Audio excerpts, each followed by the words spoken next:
Wizard World celebrates the best in pop culture, from movies to comics, gaming, and more. And the 23rd annual event kicks off today in Rosemont. Actor and musician James Marsters is one of the celebs you can expect to run into there. He is here in Studio One with us this morning to tell us all about it. James, welcome. Hey, hey. Hey, hey, I am loving that voice. It is so deep, it's so rich. That's the only thing I know how to do is just talk. Oh, I went to well. college. We did nothing but learn how to talk. Talk. Yeah. But I love that you had your British accent when you played Spike. Yeah.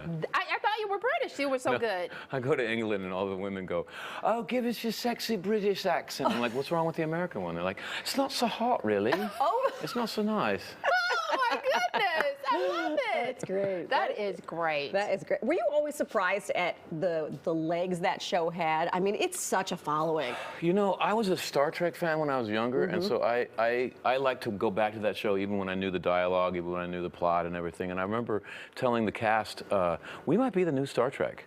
Like, we might be talking about this scene, it'd be 2 o'clock in the morning. We might be talking about this scene for the rest of our lives, so wake up. And they'd be like, "We're tired." And I'd be like, "I'll get you coffee if you want." And I was right. There's something about it that you just want to go back to Sunnydale. Yeah. It's just. You guys were the vampires before, you know, the Twilight thing and all that stuff started out. Yeah. People ask me if there's a fight between the Twilight vampires and Buffy vampires, who'd win? I'd be like, "Oh, Buffy, because we demoralize them with superior dialogue first." You guys were pretty active, though. You were pretty physical. I remember some pretty physical scenes. Oh, yeah. We did stunts pretty much every Thursday and Friday night. I did too many of my own stunts.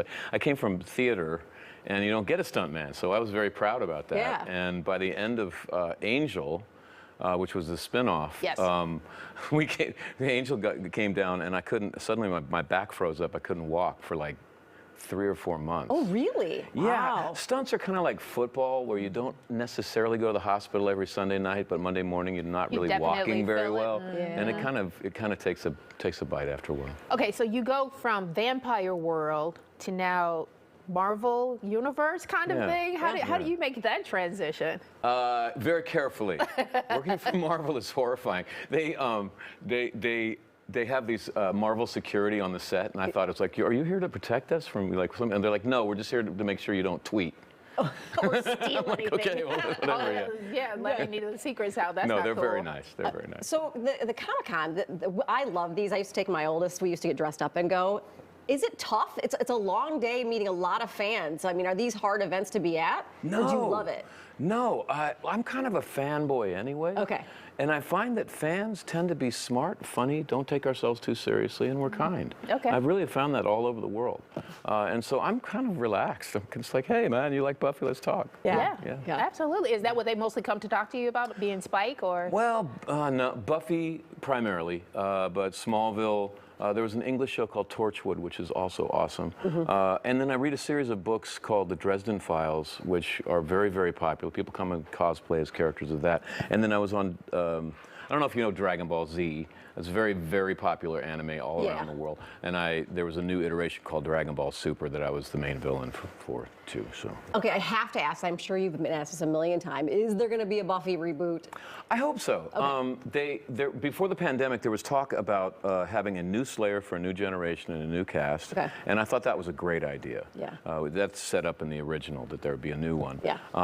And then I think the woman who was going to helm it grew up on Buffy, and she said it was her Star Wars, so it was in her DNA. She'd already made successful television shows. She was experienced. It seemed perfect, and then COVID hit, and I think it kind of changed everything. You know, and so probably the team that they assembled is probably not really assembled anymore. They're probably working for other people, so they have to remake the whole machine and get it going again. I like the fact there's a possibility. Yeah. You're also talking to an actor, so I don't know.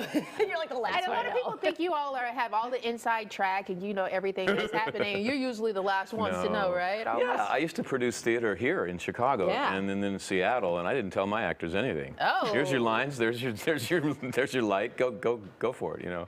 Well, we talked a little bit about you being a musician. Let's talk a little bit about your music. You played in a band or a couple of different cover bands? No. I'm still with a band called Ghost of the Robot. We got together in 2001. We've toured all over America and Europe mostly, but other places as well. Sold a lot of albums. We're working on our 5th. Oh, cool. Okay. And I'm doing solo this weekend, or actually tonight. I should get nervous. I'm not nervous yet. And we're kind of like Weezer or Ben Folds 5. Okay.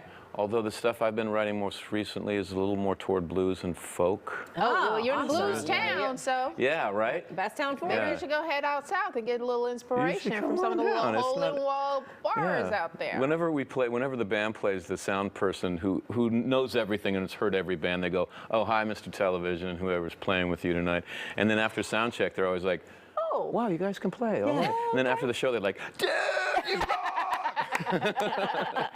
Here's my That's a good CD. sign. Yeah. Make me a star, right? Or can I come on with you next time? Yeah. Well, that's awesome. James, thank you so much for being here. I really love having And you good here. luck at Wizard Yeah. World. Thanks. And have So enjoy it. fun. You'll be for 5 days, so if you see them walking down the street, say hi. Yeah, everyone's beautiful, everyone's safe. You can be whatever you want to be. Yes. Conventions are really awesome. Conventions are Cool. awesome. Thank you so much. Thank you so much.